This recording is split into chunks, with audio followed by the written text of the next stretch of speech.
Hey everyone, welcome to D Time. Today wanted to talk about pure joy. What does that mean? Uh, I know for those that don't know, I live in Seattle, Washington. It's very overcast, rains majority of the year, overcast majority of the year.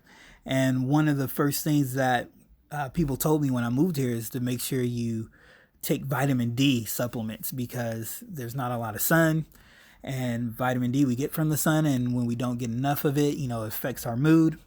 And so that led to me discovering here in Seattle, a lot of people suffer from depression, and I think most people want to equate it to the lack of sun here, but as I talk to more and more people here in Seattle, I think it's obviously a lack of joy, but it has nothing to do with the sun. I think it has a lot to do with perspective, has a little bit to do with, exercise and being active, and, having a healthy circle around you. But joy plays a huge role in our lives, and the lack of it plays a huge role in our lives as well. And so in part two, I sit down with someone who I immediately thought of when I thought of this topic. Her name is Gina Rudder. Always joyful, has a lot of, always smiling, dances. And I thought she'd be a great person to sit down and talk about joy and what that means. How does she find joy? And maybe gain some insights for myself and for those listening on how we can be joyful. And so please stick around for part two when we talk about joy. It's a great topic, and hopefully that at the end of it, you'll have some things that you can take away and apply to your own life and be more joyful. It's super important. I want to challenge everyone listening to really take it seriously. Take it seriously on your level of happiness, your level of joy, and decide to really take some steps to grow if you're lacking. And if maybe you're a great example of joy, to really help others out that you around you to be more joyful and to really go after improving that area of your life. So stick around for part two on joy, and we'll be right back. Peace. I'm sitting here, not sitting, I'm chilling with Gina Rudder. We're going to talk about having pure. So, Gina, take time out to chat with me. Yeah, no problem. Awesome. So, real quick before we jump into it, why don't you just share a little bit about yourself to the listeners? Okay. Well, I'm 28 years old and I live in Seattle, Washington. I grew up in Northern California, being able to be outside a lot and explore and do, I don't know, just a lot of adventuring out. I love dancing and singing. Being with my friends is awesome too. And I'm currently a preschool teacher at one of the preschools here, which is really great to be able to see the kids learning and growing. So I love it. Awesome. Awesome. So, you're one of the first people I thought of when I thought about the topic of pure joy. So, on that topic, what are some things that bring you joy? Um, there's a lot of little things. I think when people talk to me and are giving me words of encouragement of like, hey, you're doing really great at this, or I noticed you're doing that, that brings me joy. When I'm at school with the kids, hearing them talk and all of their creative imagination, that brings me joy. I find joy in dancing. I find joy in singing. I find joy in, my walk with God and being able to learn spiritually as well. So there's a lot of things that bring me joy.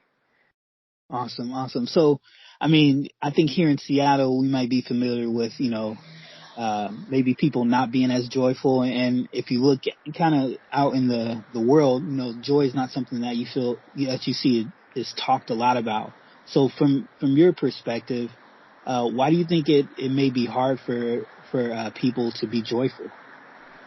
Yeah, I think actually living here in Seattle, something I noticed versus the busyness of life that people have just with their schedules, it's like jammed packed back to back with appointments and meetings and phone calls and stuff, and not so much with having time to sit and just be present and be still and to take time to find the little things that do bring people joy. I think I spend a lot of time at UW with the campus ministry, and even just there, seeing the students are overwhelmed, and it's like, you're only 18 years old. There's so much Right. to life that you should be happy about, but they're just not, because their focus is very, very jammed packed with agendas.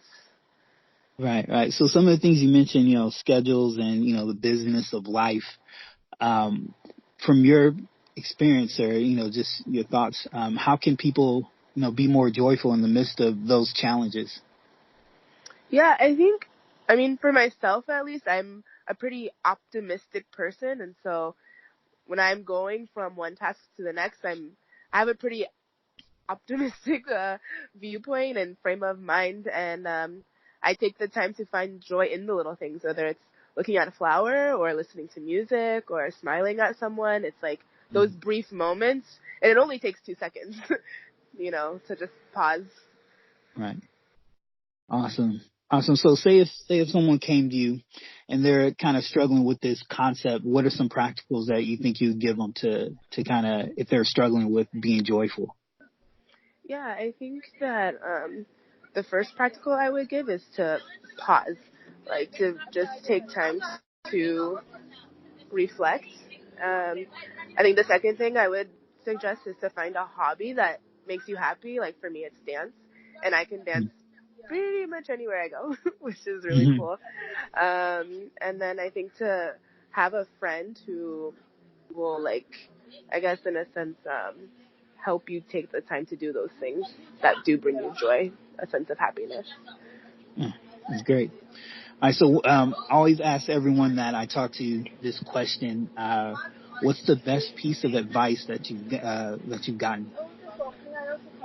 The best piece of advice that I've gotten in terms of being joyful, or just in Just general? in general. Um, yeah, I think it's to enjoy the little things and to do what is righteous and not right. So it's like we can get wrapped up in being right and being seen and being heard, when really there's a standard, I guess, that needs to be um, looked at. And so when you focus on pleasing, that standard and setting that standard, then everything else will fall into place, and you won't have to feel like you have to take things into control. Awesome, awesome. Well, Gina, thank you so much for taking time to chat with me about being joyful. For those listening, if you have any other questions or maybe insights or about the topic, feel free to leave a message in the comments or at dtimepodcast@gmail.com.